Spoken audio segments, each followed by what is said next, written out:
দিলে জায়গা দখায় সুযোগ নাই, ফাঁকে ফাঁকে গিয়ে বিড়ি টানে, আছে না? বহু আশাকে রসুল বিড়ি টাইনে এরপরে হেনে ঢুকছে, আশা আছে পকেটে, আবার হাত দিতেছে যে আবার বইরে গেল, মোনাজাতের পরে আবার বিড়ি টানতে টানতে বাসায় যাবে, কি ঠিক না?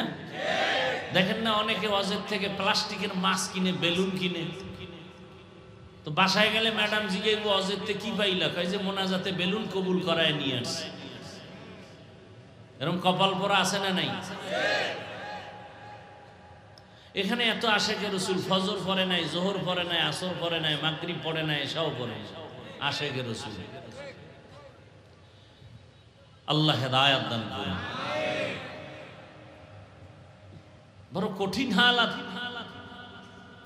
আলহামদুলিল্লাহ আপনারা যে এরপর ওই বৃষ্টির মধ্যে আসছেন, বসছেন, হ্যাঁ, এই কাইয়ুম সাহেব যদি চাইতেন যে কোনো ওয়াজ মাহফিল না, আমি সবাইরে ডাকছি, আসেন সবাই কুমিল্লার, দল মত নির্বিশেষে, তাহলে এক নাম্বার কথা হইল আসার জন্য তার গাড়ি ফ্রি দেওয়া লাগতো, সবাইরে ফ্রি গাড়ি, আসা যাওয়ার গাড়ি কি ফ্রি, কথার কথা।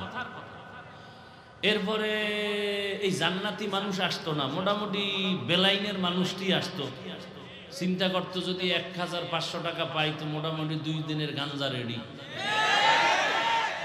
কথা ঠিক না? এরপরে এখানে আসার পরে ভিআইপি চেয়ার দেওয়া লাগবে, ফাঁকে ফাঁকে নাস্তা, নাইলে চেয়ারের বাড়ি, ঠিক নেই? এরপরে এতগুলো মানুষকে নিয়ন্ত্রণের জন্য কত প্রশাসন। কিন্তু একটু চিন্তা করেন তো, আল্লাহ বিবেক দিছে, আপনারা যে এখানে আসছেন কোন দলের ব্যানারে আসছেন? কেউ যদি জানতো বা বুঝতেন সবাই যে হাফিজুর রহমান হাত পাখার ভোট চাইতে আসতেছে, তো সবাই আসতো? হ্যাঁ, বরং এখানে আওয়ামী লীগ, বিএনপি সব লাইনের মানুষ এখানে আসে। কেন আসছে? জানে যে হুজুরে আসবে, যেহেতু একটা আখেরাতমুখী আমল, নামাজ রোজার কিছু বয়ান শুনবো, দিলকে একটু নরম করব, একটু আল্লাহকে পাওয়ার জন্য যাই, কিছু না হলে একটু ফায়দা তো হবে, একটু বয়ান শুনে আসি কোরআন হাদিসের, এজন্য আসছে না? এরপর আসার পরে কোনো নাস্তা টাস্তা হয়েছে 2-1 ভুলেও না। এবং বসার জন্য যেই বিছানা দেওয়া হয়েছে, পৃথিবীতে এর থেকে 3rd ক্লাসের বিছানার আছে? কথার কথা, এই বিছানা কোনো বিয়ার অনুষ্ঠানে দিলে কি পরিমাণ জুতা খাইতো। অথচ এখানে আপনারা বসার পরে কারো অন্তরে কোনো কষ্ট আছে? কোনো কে নন ভিআইপি, কে ভিআইপি, কোনো ভেদাভেদ আছে? সব একাকার হয়ে বসে আছে, খাওয়ারও কোনো চিন্তা নেই, বরং টাকা আপনাকে দিবে দূরের কথা, আপনারা আরো দান করলেন, কথা ঠিক না? এটা কিভাবে সম্ভব? নিয়ন্ত্রণের জন্য কত হাজার পুলিশ আছে, র্যাব আর্মি আছে, কিচ্ছু আছে, এগুলো কিভাবে সম্ভব? একমাত্র 1500 বছর আগে আমার রসুলের আদর্শ মানলেই সম্ভব। খালি এই দৃশ্য দেখে বহু হিন্দু মুসলমান হয়ে গেছে, খালি একটা দৃশ্য। ফকিন্নির ফোলা কুমিল্লা শহরের কেন্দ্রীয় মসজিদে ইমামতি করে, কোটিপতি এই ফকিন্নির কথায় উঠে বসে, সেজদায় যায়, রুকুতে যায়। এখন ওই কোটিপতি যদি কয় তোর মতো গরিবের কথা আমি বসবো না, তুই যখন হুবি আমি দাঁড়াবো, তুই যখন সেজদায় যাবি আমি রুকুত যাবো, চলবে মাস্তানি? এই সিস্টেম কার? সেই দৃশ্য দেখা বহু বিধর্মী কালেমা পড়ছে যে ইসলাম এটা শান্তির ধর্ম না হয় এক ফকিরের কথায় ধনী গরিব আলেম মূর্খ সব উঠে আর বসে, এটা শান্তি না হলে হতে পারে না। এজন্য শুরুতে বলেছি শান্তির এক নাম ইসলাম, ইসলাম ছাড়া কিয়ামত পর্যন্ত এ জমিনে কেউ শান্তি দিতে পারবে না, সম্ভব না, কোনোভাবেই সম্ভব না। আমি এত বড় বক্তা, এরপর আমি মা বাবার জুতা সোজা করি, হ্যাঁ, কোনদিন মা বাবার সালাম ছাড়া কথা বলি না। এই আদর্শ তো রসুলের। এই আদর্শ যদি আমি লালন করি তাহলে আমার সন্তান আমার থেকে কিছু শিখবে, আমার স্ত্রী আমার থেকে কিছু আদর্শ পাবে, আমি শিক্ষক হলে ছাত্র আমার থেকে আদর্শ শিখবে, আমি ইমাম হলে মুসল্লি আমার থেকে আদর্শ পাবে, আমি যদি রসুলের আদর্শে বক্তা হই উম্মত শ্রোতারা কিছু আদর্শ শিখবে। আল্লাহ সবাইকে বুঝার তৌফিক দান করেন। এই বয়ান টয়ান যা করি আসলে আমাদের বুশ ঠিক করা হলো মেইন, আর কোনো বয়ানের মাকসাদ একটা, বুশ ঠিক করো। আজকে আমি টুপি পরছি, আপনার টুপি পরছেন কিন্তু অনেকে পরেন নাই। আমার টুপি না পরলে খারাপ লাগে, আর আপনার পরলে খারাপ লাগে। আমার বুঝ কি যে টুপি পরলে শান্তি, আপনার বুঝ কি টুপি পরলে মাথা গরম, বুঝের অভাব। আমার বুঝ নামাজ পড়লে শান্তি, আপনার বুঝ নামাজ পড়তে গেলে ঝামেলা, এজন্য আপনি পড়েন না, আমি নামাজ ছাড়ি না। যেদিন বুঝ ঠিক হয়ে যাবে তখন দেখা যাবে যে আমার থেকে আপনি নামাজের দিকে আগে যাবেন। বুঝটা ঠিক হয়ে গেলে আলেম লাগবে না, স্কুলের প্রফেসর টুপিওয়ালা নামাজি হয়ে যায়। বুঝ ঠিক হয়ে গেছে, র্যাবের চাকরি করে নামাজ পড়ে। বুঝ ঠিক হয়ে গেছে যে না, র্যাব চাকরি করি আর ব্যবসা করি, নামাজ আমার জীবনের মূল বিষয়, নামাজ আমার দুনিয়াতেও শান্তি আখিরাতেও শান্তি। বুঝ এসে গেছে, চাকরি থাক না থাক নামাজ ছাড়া যাবে না, ব্যবসা ছাড়ি আর রাখি নামাজ ছাড়া যাবে না, এটা বুঝ। আল্লাহ সহি বুঝ আমাদেরকে দান করবে। ইয়া আইয়ুহাল্লাযীনা আমানুত্তাকুল্লাহা ওয়াল তানজুর নাফসুম মা কদ্দামাত লিগাদিন ওয়াত্তাকুল্লাহ। ও দুনিয়ার মানুষ, তোমাদের এই জীবনটা আসল জীবন না। তোমার আমার একটা আসল জীবন আছে, যার শুরু আছে কোনো শেষ। এই জীবনের কোনো গ্যারান্টি আছে? কোনো গ্যারান্টি আছে? আজকে আপনারা এখানে বয়ান শুনতেছেন, কালকে এই টাইমে কোথায় থাকবেন গ্যারান্টি আছে? হতে পারে আপনি হসপিটালের রোগী, হতে পারে আপনি কবরের লাশ। ওই যে কয়েকদিন আগে দেখেন নাই, বিদেশ থেকে টাকা টোকা নিয়ে আসছে, এয়ারপোর্ট থেকে গাড়িতে স্বামী স্ত্রী সন্তান সহ বাড়ি পর্যন্ত রওনা। বাড়ি যাওয়ার আগে আগে রাস্তার পাশে পানিতে পড়ে গাড়ি ডুবে, নিজের হাতে বাচ্চা মরে গেল, নিজের সামনে স্ত্রী মারা গেল। স্বর্ণ অলংকার নিয়ে আসছে, বিবিকে পরাবে। দেখেন না আপনারা? সারা রাত আকাম দেখবেন তো, এগুলো দেখবেন কিভাবে? চোখ গেছে নষ্ট হয়ে, লোকটা কাঁদতেছে। আমার বিয়া কইরা মানুষ না খাইয়া থাকলেও বউ গোলা নিয়ে থাকলে একটা শান্তি, কিন্তু আমার কপাল, আমি বিদেশি কাটাইলাম, আসলাম বুক ভরা আশা নিয়ে, আজকে সব শেষ হয়ে গেল। বাচ্চাটা নিজের সামনে মরে গেল, কিভাবে ধৈর্য ধরা সম্ভব? আপনাদের কুমিল্লার কোন একটা থানার মধ্যে চিত্রাং নামের এক তুফান আসছিল, মনে আছে? খবর নেই, সারা দেশেই হয়েছিল চিত্রাং। সেই সময় কুমিল্লার পাশে একটা দুর্ঘটনা হলো। কি? 8 বছর বিদেশ করে আসছে, টাকা নিয়ে ডুপ্লেক্স একটা বিল্ডিং করছে, আগামী শুক্রবার উঠবে, হুজুরকে দাওয়াত দিছে। এর 2-3 দিন আগে চিত্রাং নামের তুফান। বিল্ডিং এর পাশে একটা টিনের ঘরে একটা ছোট চৌকি, স্ত্রী স্বামী, মাঝখানে বাচ্চা, 3 জন। একটা তুফানে গাছ পইরা 3 জন আর বুকের উপরে পড়ে গেল। ভুলে গেছেন? আমি তো জানি, যে কোনো এক থানার কথা তো বললাম, কুমিল্লার এক থানায়। কি দুনিয়ার জন্য কি চিন্তা করে, কি বাহাদুরি করে। আমি তো প্রায় মাহফিলে বলি, আপনাকে এখন মারানোর জন্য দুনিয়া থেকে বিদায় করতে কোনো দুশ্মন লাগবে না। আপনি যারে খুব কাছে বসায় খাওয়ান না, সেই যথেষ্ট আপনাকে মেরে ফেলার জন্য। খালি স্বার্থে আঘাত লাগবে আর বলবে ওকে মাইনাস কর। কয় মাইনাস করতে কত লাগবে? শুনছি ঢাকার শহরে মানুষ মারতে 20,000 টাকা লাগে। মরবা না, মেরে ফেলবে। দলের লোক দলের লোকের মেরে ফেলে, এইটাই তো দেখতেছি এই ছোট চোখে। বাইরের দুশ্মন মারার দরকার নেই, আপনরা আপনদেরকে মেরে ফেলতেছে। শুধু ভাগাভাগিতে বনে না, এই জন্য অমুকের কারণে আমার মনের আশা পূরণ হচ্ছে না, বাধা, ওকে মাইনাস করে দাও। কি আর বলবো, আপনারা আমার থেকে ভালো জানেন এগুলো কেন হচ্ছে। ইসলাম কি বলে? একজনের সাথে দেখা হলে আগে প্রথম কি দাও? সালাম। মানে কি? ইসলাম প্রথমেই বলে শান্তির দোয়া করো, আসসালামু আলাইকুম ওয়া রাহমাতুল্লাহ। কি দোয়া করলাম? তোমার উপরে শান্তি বর্ষিত হোক। সে আবার জবাব কি দিল? ওয়ালাইকুম আসসালাম ওয়া রাহমাতুল্লাহ। আমিও দোয়া করি আপনার উপরে শান্তি বর্ষিত হোক।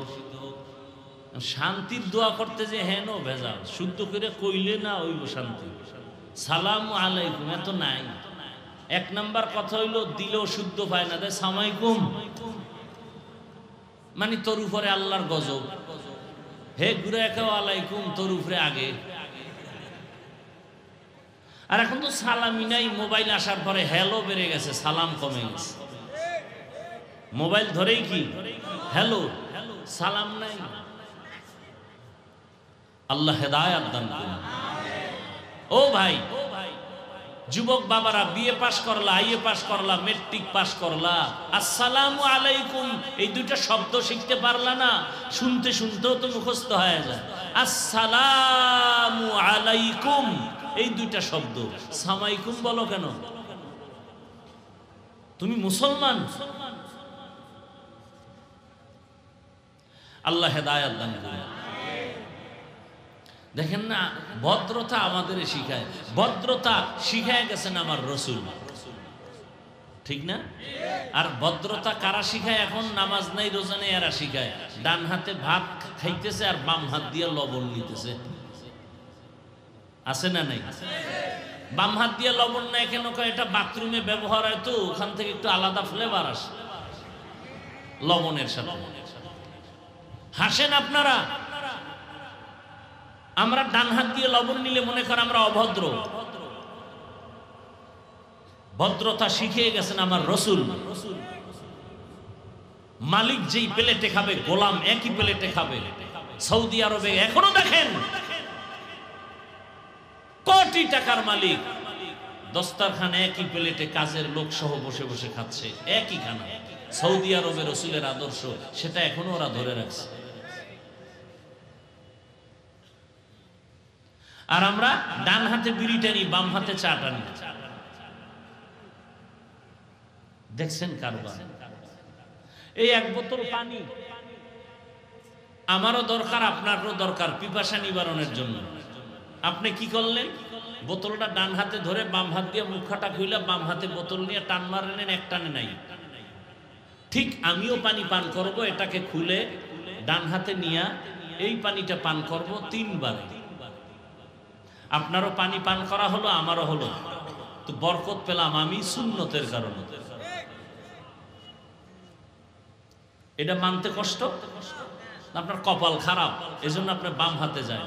আমি প্রশ্ন করলে আপনি আমাকে আবার উল্টা প্রশ্ন করেন, সমস্যা কি? আল্লাহ এটাও বানাইছে, এটাও, দোনোটাই তো আল্লাহর হাত। তাহলে ডান হাত দিয়ে বাথরুমে, কালকে বাথরুমে ডান হাত ব্যবহার করেন, বাম হাত বাদ দেন। তখন বলবে না হুজুরেরা বেশি বুঝে। মানে এক কথায় যে এই সমাজের জন্য মনে হয় হুজুরেরা বোঝা, অথচ এই জাতির জন্য উলামায়ে কেরাম হলো শান্তির একমাত্র ঠিকানা। উলামায়ে কেরাম এই জাতিকে যা দিয়েছে এই রকম নিঃস্বার্থভাবে আর কেউ দেয়নি। উদাহরণ প্রায় সময় দেই, আপনাদের কুমিল্লা তো কয়েকটা প্রোগ্রাম করলাম, নতুন করে আবার রিপিট করছি। সরকারি চাকরি, বেসরকারি চাকরি যারা করে প্রতিদিন ডিউটি কত ঘন্টা বলেন? সত্য কথাটা বলতে কষ্ট লাগে। ডিউটি কয় ঘন্টা? নিম্নে বেতন কত মাসে? নিম্নেরটা বলেন। নিম্নে 20,000 ধরেন। টেবিলের নিচে আরো কত মুক্তা তো আছেই।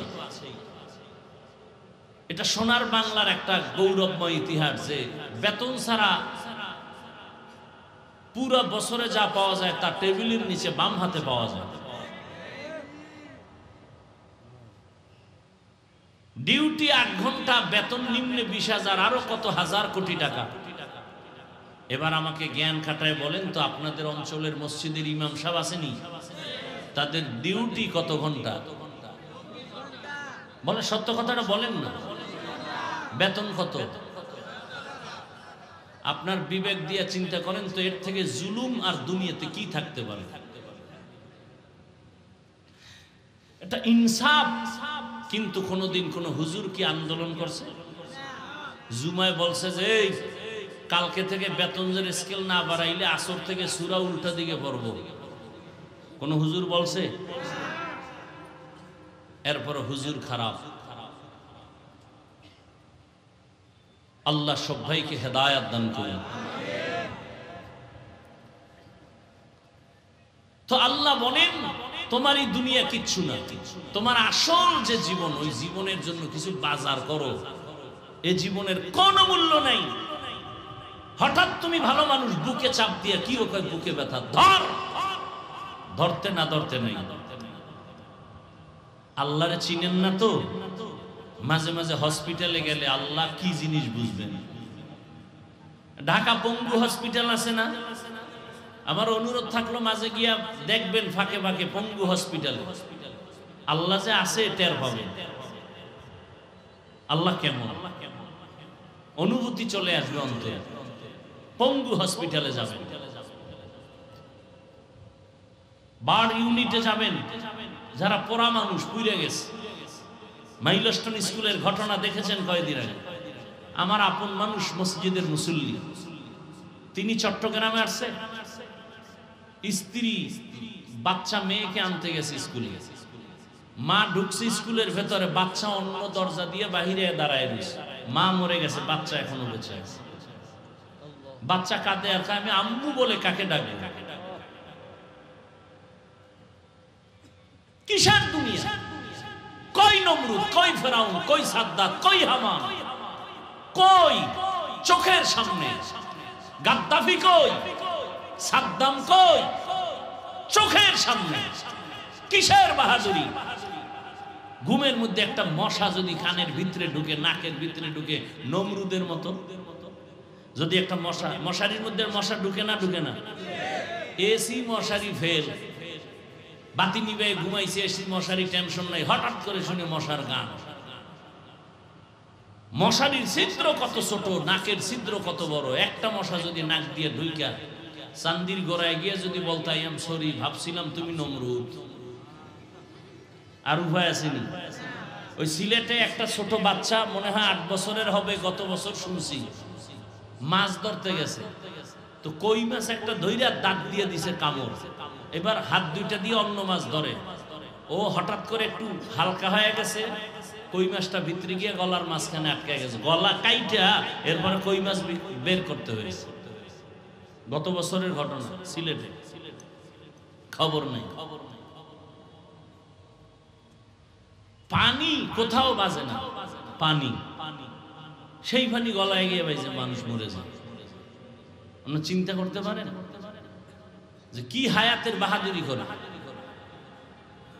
যমুনা গ্রুপের মালিক করোনায় আক্রান্ত হয়ে গেল, বলল আমাকে স্পেশাল ফ্লাইটে সিঙ্গাপুরে নাও, কত হাজার কোটি টাকা চাও নাও, আমার আত্মাটাকে ফিরাইয়া দাও। 3 পা কাপড় পরে চলে গেল, টাকায় বাঁচাতে পারলো না। বান্দা চাইলে কিছুই হয় না, আল্লাহ চাইলে। এ দুনিয়ার কোনো মূল্যই নাই। হাদিসে আছে, রাসূল বলেন একটা মশার ডানা বরাবর মূল্যটা আল্লাহর কাছে নাই। এই দুনিয়া একটা মশার ডানারও মূল্য আছে, কিন্তু দুনিয়ার কোনো মূল্য নাই। বিউটি পার্লারের মতো তাকায় দেখেন, বিউটি পার্লারে গিয়া কালো মানুষ সাদা হয়ে যায়, যায় না? দেখা আবার কত ফাউল পোলাবান পাগল হয়ে গেছে, ডানা কাটা ভরি। বাসায় যায় দেখে যে এটার কতক্ষণ থাকবে, পানি লাগছে, রৌদ্র লাগছে, নাই, আসল চেহারা বাইরে গেছে। জিব্বায় কামড় দিয়ে একটা সর্বনাশ, ডানা কাটা ভরি, জাম কালা। তো বিউটি পার্লারের সৌন্দর্য যেমন সৌন্দর্য না, এই দুনিয়ার রং তামাশা দেখো, এগুলোর কোনো মূল্য নাই। আমি মাঝে মাঝে উদাহরণটা দেই ভাবে, কেউ একটা 10 তলা বিল্ডিং করেছে কুমিল্লা শহর, এত দামি বিল্ডিং, বাহির থেকে বিদেশি টাইলস লাগায় দিছে, আয়নার মতো চেহারাটা দেখা যায়, টুলেট লাগায় দিছে, আমার ফ্ল্যাট ভাড়া হবে তোমরা নেও। এত সুন্দর building, drawing room, dining, bedroom কত সুন্দর। তো বড় লোকের আসছে, ফ্ল্যাট ভাড়া কত? এক ইউনিট যদি নাও 20,000 টাকা কমপক্ষে, বছরে বছরে বাড়বে। এত সুন্দর ঘর, বাহিরে টাইলস, ভেতরে টাইলস, বিদেশি মার্বেল পাথর লাগানো, এত সুন্দর। কোটি কোটি টাকা দিয়ে 10 তলা বাড়ি বানায় ফেললো। একজনে পুরো বাড়ি ঘুরে ঘুরে দেখে, বেডরুম সুন্দর, ড্রয়িং রুম, ডাইনিং সব সুন্দর, কিন্তু পুরা 10 তলা বিল্ডিং এ একটা বাথরুম নাই। কি নাই? মালিকের কেউ এত সুন্দর বিল্ডিং করলেন, বাথরুম নাই কেন? বাথরুম তো এটা একটা অপরিচ্ছন্ন পরিবেশ, এই জন্য আমার এটা পবিত্র এলাকা। অনেক জায়গায় দেখবেন সাইনবোর্ড লাগাইছে ভিক্ষুক মুক্ত এলাকা, ওনার এটা হইলো পরিচ্ছন্ন এলাকা। তা বাথরুম হইলে এখানে কলিং বেল আছে, তুমি এখানে বেলে চাপ দিবা, অটো চলে আসবে, 1.5 কিলোমিটার দূরে গিয়ে বাথরুম করে আবার আসবে। মালিক বলে তুমি ফ্রি দিলে ওই বিল্ডিং নিব না। গেলাম, দাঁড়াও দাঁড়াও দাঁড়াও, সমস্যা কি? বলে বাথরুম লাগবে। তুমি এটা আমার 3 মাস আগে কইলে পুরো বিল্ডিং বাথরুম বানায় ফেলতাম। না, তাও হবে না। কি লাগবে? বলে প্রত্যেক ইউনিটে 2টা করে বাথরুম দাও, সুন্দর করে সাজাও। এবার মালিক বলে সময় দাও।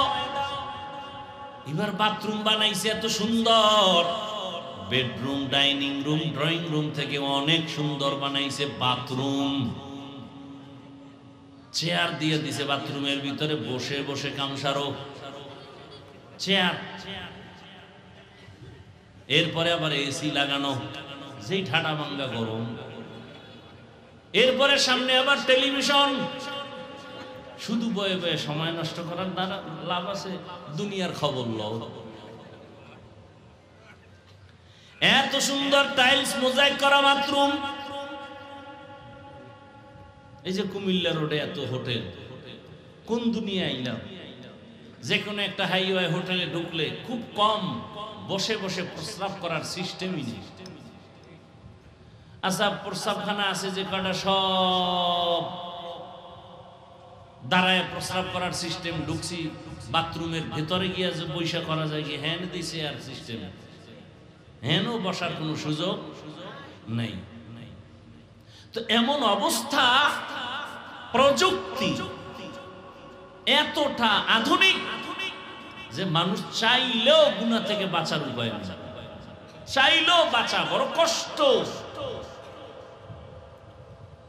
আপনি বাচ্চাদের কোনো পোশাক কিনতে যাবেন কুমিল্লা শহরে, কার্টুন ছাড়া কোনো পোশাক, কোনো প্যান্ট, কোনো শার্ট কিছুই পাওয়া কঠিন হয়ে যায়। আমি মাঝে মাঝে আগে কইতাম ইংরেজি পছন্দ করতাম না। ছোটবেলা হুজুরের ইংরেজি পড়বি না, ওটি পড়লে ওটি সব ইংরেজ হয়ে যায়। তো ইংরেজরা চিন্তা করলো না, ওরা যখন পড়তেই চায় না, ওকে ইংরেজি ভিতরে খাওয়ায় বিস্কুটের মধ্যে ইংরেজি লেখা। এবার দেখি সবাই বয়ে বয়ে চায়ের লগে ভিজাই ভিজে ইংরেজি খায়। ভালো একটা চাদর কিনবেন, ছবি ছাড়া নাই। বাচ্চার একটা পোশাক কিনবেন, ছবি ছাড়া নাই। বাঁচতে চাইলেও বড় কঠিন। কয়জনে আবার এই চিন্তা করে? এই চিন্তাও তো আমাদের করার খবর নাই। একটা হইলেই তো হইল, এত ফতুয়া দেন কেন? তাহলে আর ইসলাম রইল কই? মনে যখন যা চাইবে তাই করব, তো মক্কার কাফেরের মতো জীবন চলবে। আল্লাহর মোহাব্বতে, রসুলের আদর্শে জীবন আর চলবে না, সভ্যতাও জমিনে থাকবে না।